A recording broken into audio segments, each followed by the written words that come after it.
हाँ बेटा, तो आज हम न्यूटन लॉ ऑफ मोशन करेंगे, उसका फर्स्ट लेक्चर।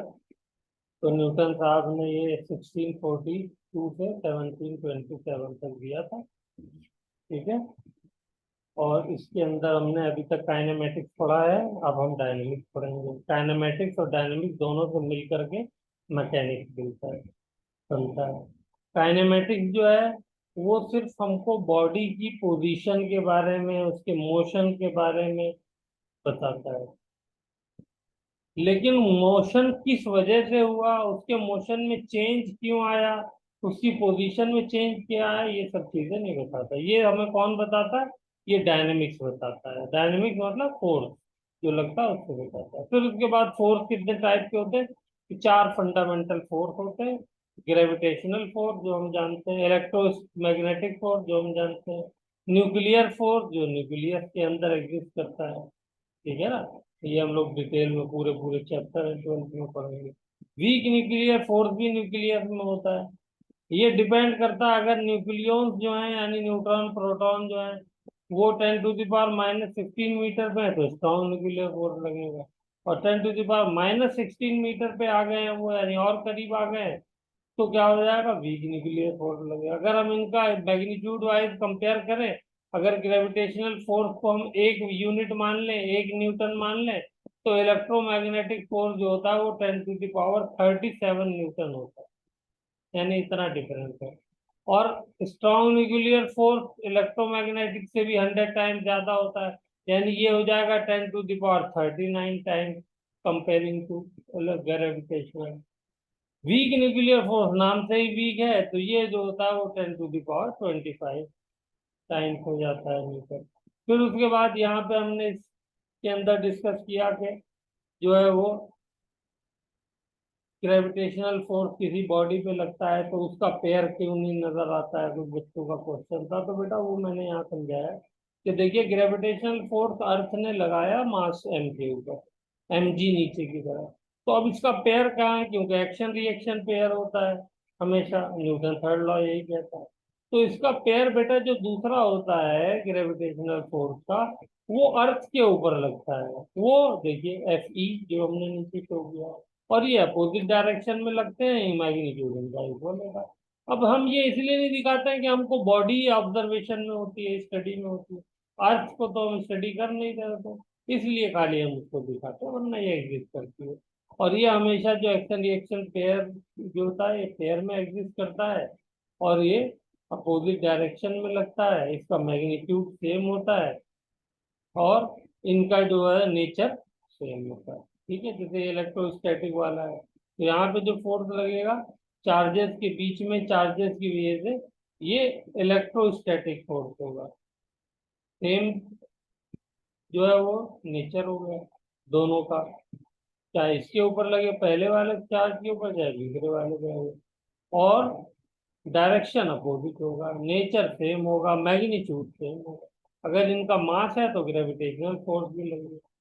नॉर्मल रिएक्शन की खास बात क्या है? कि हमेशा सरफेस के परपेंडिकुलर होता है, और ये दो बॉडीज के ऊपर एक्शन पेयर रिएक्शन पेयर लगता है। ये हमेशा अलग अलग बॉडीज पे लगता है, हर फोर्स अलग अलग बॉडीज पे लगता है। जैसे ऊपर भी हमने देखा ग्रेविटेशनल फोर्स अलग अलग पे लगा, फिर उसके बाद इलेक्ट्रोस्टैटिक भी अलग अलग। इसी तरीके से नॉर्मल भी जो बॉडीज कांटेक्ट में होती है उनके बीच में लगता है, परपेंडिकुलर होता है और अलग अलग होता है। यहाँ पे देखिए ये लग रहा है वेज वाले डायग्राम। फ्री बॉडी डायग्राम ये होती है कि जो भी बॉडी हम अंडर ऑब्जर्वेशन है, स्टडी कर रहे हैं, उसको हम क्या मान लेते हैं? Point mass. और फिर उस पर जितनी भी तरह के force, gravitational, normal, friction, tension, जो भी लग रहा होगा वो सारे फोर्सेस हम उसके अंदर दिखा देंगे। उससे हमें उसको एनालाइज करना आसान हो जाता है। फिर थर्ड टाइप का फोर्स है टेंशन, जो हम ये सब चीजें आगे डिटेल में पढ़ेंगे, अभी ब्रीफ इंट्रोडक्शन दे रहे हैं। तो टेंशन में एक चीज तो ये होता है कि टेंशन जो होती है वो स्प्रिंग में, चेन में, रॉड में होती है।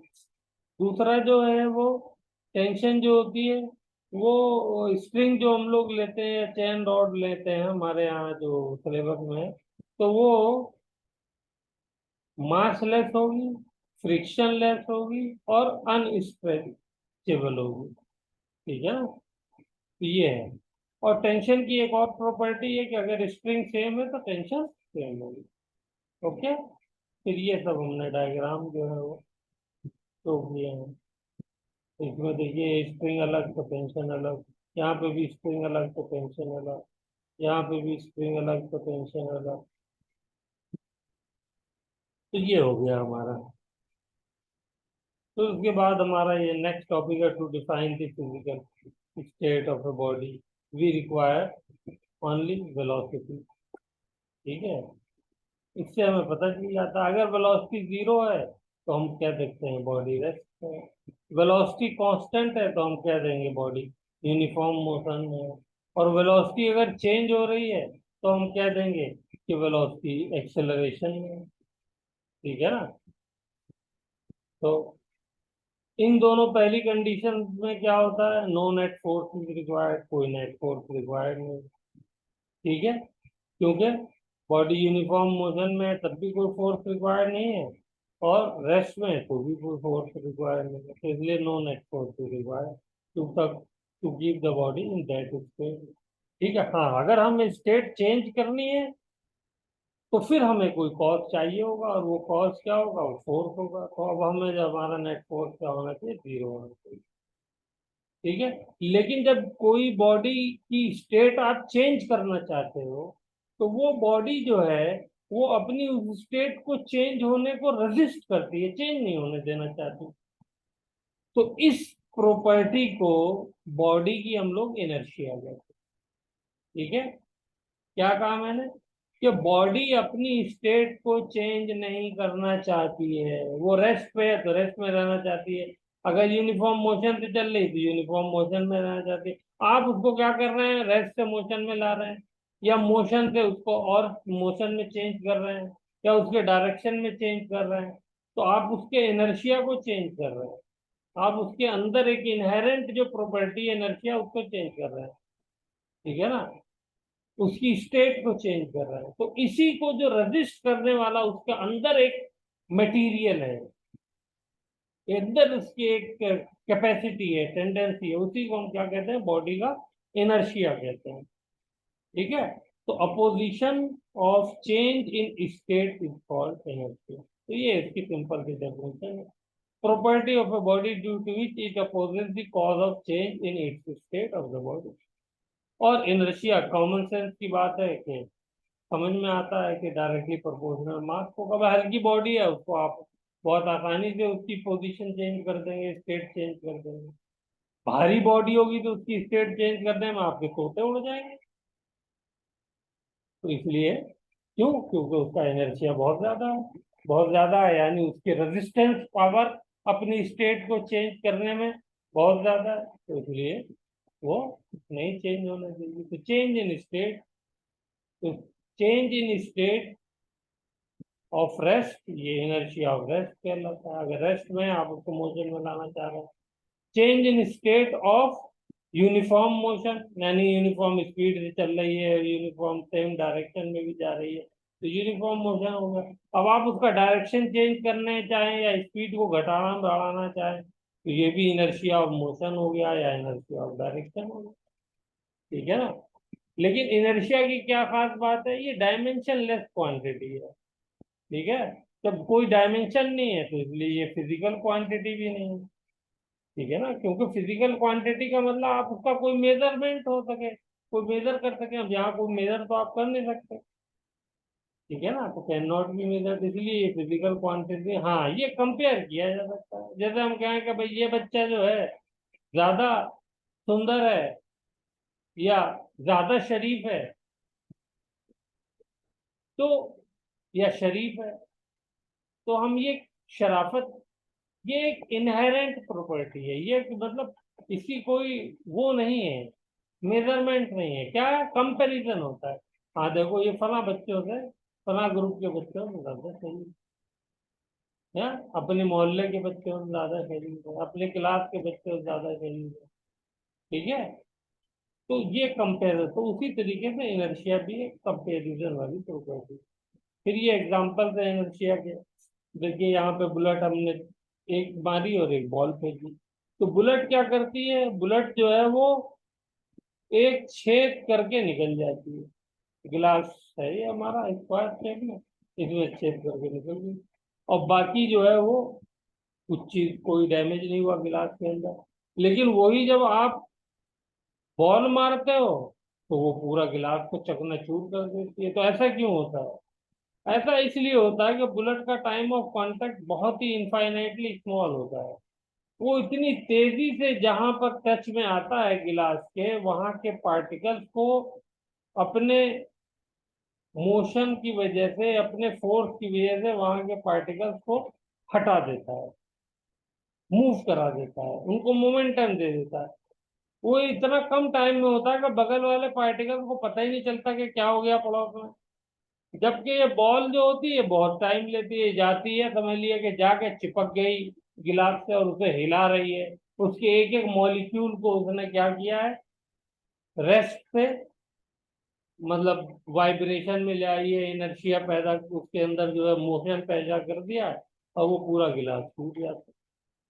बिल्कुल इसका एग्जांपल यहाँ से देखिए, अगर कार्डबोर्ड है, उस पे एक गिलास गिलास पे रखा हुआ, उस पे एक सिक्का रखा है। आपने कार्डबोर्ड झटके से हटाया तो जो गिलास, जो सिक्का रखा हुआ वो गिलास में गिर जाता है। ये वाला सिक्का गिलास में गिर जाएगा।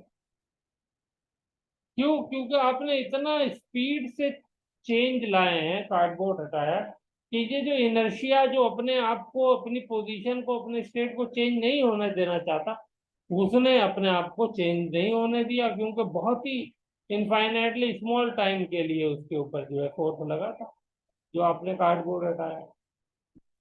तो उतने में उसने अपने आप को, पोजीशन को मेंटेन रखा, तो वो वहीं का वहीं रह गया और गिलास में गिर जाता है। लेकिन जब आप उस पर फोर्स धीरे धीरे लगाते हैं तो क्या होता है कि वो कार्डबोर्ड के साथ ही मूव करने लगता है। क्यों? क्योंकि अब आपने ज्यादा टाइम के लिए फोर्स लगा दिया है। तो वो फिर इनर्शिया जो है अपनी चेंज इन स्टेट को रजिस्ट नहीं कर पाता। इसी तरीके से देखिए, ये वाला बहुत अच्छा एग्जांपल है कि आपने एक स्प्रिंग है, उससे एक मास लटका दिया है, अब नीचे एक और मास स्प्रिंग बांध दी है। अगर ये स्प्रिंग को आपने क्या किया, बहुत ही झटके से इसको जो है खींचा, एक झटके से, तो ये ए पॉइंट पे ब्रेक हो गए। ले क्यों? क्योंकि जो आपने एक झटके में उसको फोर्स दिया, यानी इनफाइनाइटली स्मॉल टाइम के लिए एक लार्ज फोर्स दिया, तो क्या हुआ कि वो फोर्स जो है वो यहाँ ए तक ही काम किया उसने। ये जो एम है, ये जो इनर्शिया की पोजीशन में इसकी जो पोजीशन है, इसने अपने इनर्शिया की वजह से उस फोर्स के वजह से, जो इनफाइनेटली स्मॉल टाइम के लिए लगा था, अपने अंदर चेंज नहीं लाने दिया। चेंज नहीं लाने दिया तो उसका असर ऊपर वाले हिस्सों पे भी नहीं हुआ। तो जो भी उसका असर होना था वो पॉइंट ए पर हुआ और यहाँ से ब्रेक हो गया। लेकिन जैसे ही आप इस फोर्स को, मान लीजिए आप ग्रेजुअली इंक्रीज करें, 100 न्यूटन आपको लगाना था, तो आपने 10 लगाया, फिर 12, 15, 20, 25, 30, 40, तो आप धीरे धीरे बढ़ा रहे हैं। तो ये जो है फोर्स भी धीरे धीरे बढ़ता चला जा रहा है फिर एम पे। यानी कांटेक्ट ज्यादा देर तक है तो वो फोर्स जो है वो, यानी इसका इनर्शिया मास का चेंज होता जा रहा है, तो वो इनर्शिया बढ़ करके यहाँ पे चला जा रहा है। तो अब रस्सी जो टूटेगी वो बी से टूटेगी। क्यों? क्योंकि मान लीजिए इसकी कैपेसिटी है टूटने की जो है वो 110 न्यूटन। आपने पहले मास की वजह से इसके ऊपर लग रहा है, मान लीजिए 50 न्यूटन, 5 केजी का एक ब्लॉक है, तो 50 न्यूटन लग रहा है, और आप धीरे धीरे इस पे फोर्स लगा रहे हैं।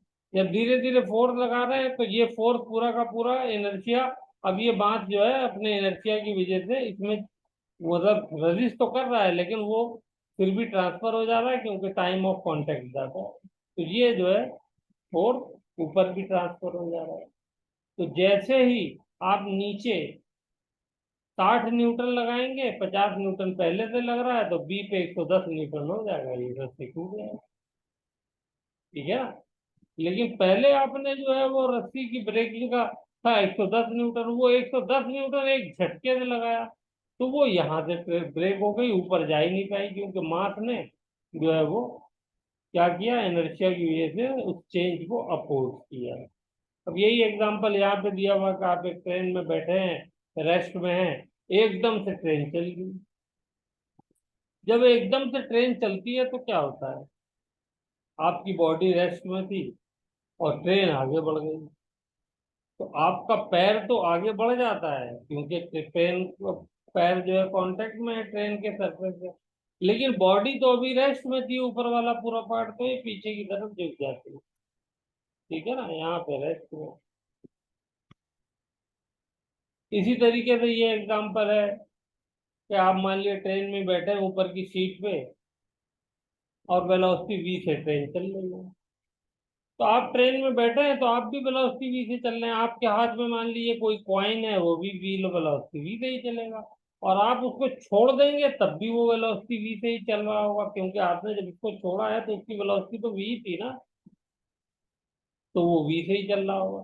तो वो कहाँ पर आके गिरेगा, वो बी पर आके गिरेगा, क्योंकि वेलोसिटी जो है कॉइन की और ट्रेन की सब बराबर है, तो इसलिए बी ए पे आ गिरेगा। हाँ, अगर वहीं पे वेलोसिटी जो है मान लीजिए ट्रेन वाले ने ब्रेक लगा दी, उसी मोमेंट पे आपने बॉल को छोड़ा, जैसे ही आपने छोड़ा ट्रेन वाले ने ब्रेक लगा दी, तो अब क्या होगा, बॉल तो आपके कांटेक्ट के या कॉइन तो आपने छोड़ दिया है, तो अब उसके ऊपर तो जो उसको वेलोसिटी मिली हुई थी वी वो ही रहेगी, क्योंकि उसके ऊपर तो कोई ब्रेक लगी नहीं।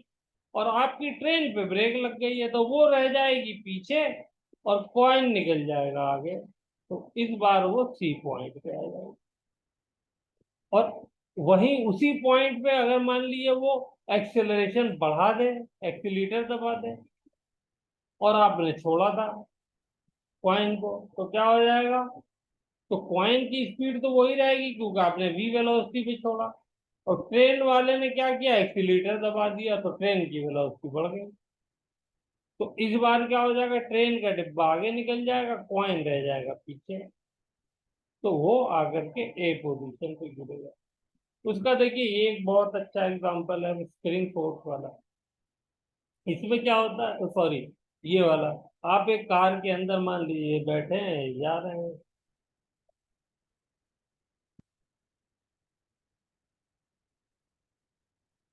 ऐसे जा रहे हैं सीधे, तो आप इनर्शिया की वजह से सीधे जा रहे हैं, तो आपकी बॉडी सीधे ही जाना चाहती है, और आपके ड्राइवर ने एकदम से गाड़ी को मोड़ा। जब एकदम से गाड़ी को मोड़ता है मोड़ पे, तो आपकी बॉडी तो नहीं मुड़ रही ना, वो तो सीधा इनर्शिया की वजह से जाना चाह रही है, तो इसीलिए आपके ऊपर एक फोर्स लगता है इस डायरेक्शन, लगता है कि आप बाहर निकल जाए। ठीक है ना। अब आ जाइए स्प्रिंग फोर्स। स्प्रिंग फोर्स जो होता है यह भी बिल्कुल टेंशन की ही तरह होता है, लेकिन इसकी खास बात ये होती है कि ये हमेशा ये चाहता है स्प्रिंग फोर्स के स्प्रिंग जो मेरी है वो नॉर्मल पोजीशन में आ जाए, यानी कंप्रेस किया है तो उसको नॉर्मल करने के लिए वो एक्सपेंड होना चाहेगा। आपने एक्सपेंड कर दिया है, एलोंगेशन कर दिया है, तो वो अपनी नॉर्मल पोजीशन में आने के लिए क्या करेगा, कंप्रेस होना चाहेगा। तो वही यहाँ पे एग्जाम्पल दिए हुए, और इसका जो मैग्नीट्यूड होता है वो हमेशा किसके बराबर होता है, जो आपने एक्स कंप्रेशन किया है या एलोंगेशन किया है, उसके डायरेक्टली प्रोपोर्शनल होता है। ठीक है, चलिए, गुड। और ये के जो है स्प्रिंग कांस्टेंट है, ये स्प्रिंग पे डिपेंड करता है। अब ये Newton first law of motion को ही हम लॉ ऑफ इनर्शिया कहते हैं, लॉ ऑफ इक्विलिब्रियम भी कहते हैं, क्वालिटेटिव डेफिनेशन ऑफ मोशन, वही जो अभी तक हमने इनर्शिया के बारे में डिस्कस किया। अगर नेट फोर्स जीरो है तो उसका एक्सेलरेशन जीरो होगा, वेलोसिटी कांस्टेंट होगी, या फिर वेलोसिटी अगर रेस्ट में है तो जीरो होगी। अगर नेट फोर्स जीरो नहीं है तो एक्सेलरेशन होगा और वेलोसिटी वैल्यू होगी। फिर ये सब प्रॉब्लम है, तो ये हम लोग करेंगे। ये मास है हमारा 5 kg। अब हमसे पूछा है ये वाला मास बताओ, तो क्या करेंगे, तो यहाँ से हमको मालूम है कि ये टेंशन जो है वो कितनी हो जाएगी, mg के बराबर हो जाएगी, T इक्वल टू mg। और ये जो टेंशन है T2 की जरूरत ही नहीं है, T1 की हमको, हमें पता है T1 किसके बराबर है, T1 इज इक्वल टू 50, क्योंकि 5g के बराबर है। और T1 और किसके बराबर है, T1 बराबर है T2 के। तो यहाँ से T बराबर हो गया 25, तो इस 25 को यहाँ पुट कर दीजिए, तो क्या हो जाएगा, m इज इक्वल टू 2.5 हो जाएगा।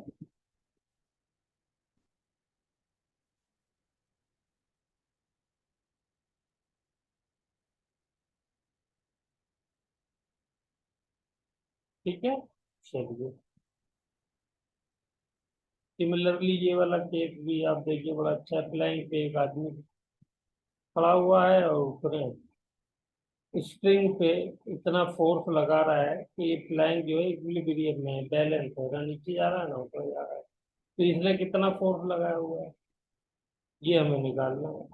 तो ये हमें पता है कि स्प्रिंग जो है जितना फोर्स लगाएगा, हम्म,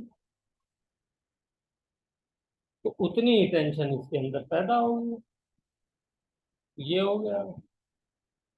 तो अब हम क्या करेंगे, इस फोर्स को निकालने के लिए टेंशन निकालना है बस। तो पहले एफबीडी हम बना लेंगे मैन का, जो कि हमने यहाँ बनाया है। तो मैन के ऊपर क्या लग रहा है, एक mg फोर्स नीचे ग्रेविटेशनल लग रहा है। ऊपर इसके ऊपर जो प्लैंक है, ऊपर एक नॉर्मल फोर्स लगा रहा है, और एक टी लग रहा है इसके ऊपर, रस्सी की वजह से ऊपर। तो इन दोनों को हमने इक्वेट किया, तो n इज इक्वल टू क्या आ गया, mg माइनस n आ गया। ठीक है ना, इसको मैं ऐसे लिख देता हूँ, mg minus n, mg minus n। अब दूसरे वाले पॉइंट से एक बार कैलकुलेट कर लेते हैं। ये जो प्लैंक है, इस पे क्या क्या फोर्स लग रहा है, तो इस पे टी एक ऊपर लग रहा है, और उसका वेट mg नीचे लग रहा है, और नॉर्मल नीचे लग रहा है। ठीक है, तो ये हो गया। तो ये किसके बराबर हो गया, mg plus n is equal to T. तो यहाँ से इन दोनों को इक्वेट कर दीजिए, तो टी की वैल्यू यानी n को रिमूव कर, दोनों को ऐड कर दीजिए आप, तो ये वैल्यू आएगी। ओके, सिमिलरली ये वाला क्वेश्चन है, बहुत आसान। चलिए, तो ये क्लास यहीं पे ऑफ करते हैं, बाकी को नेक्स्ट क्लास में करते हैं। ओके, चलिए, अल्लाह हाफिज़।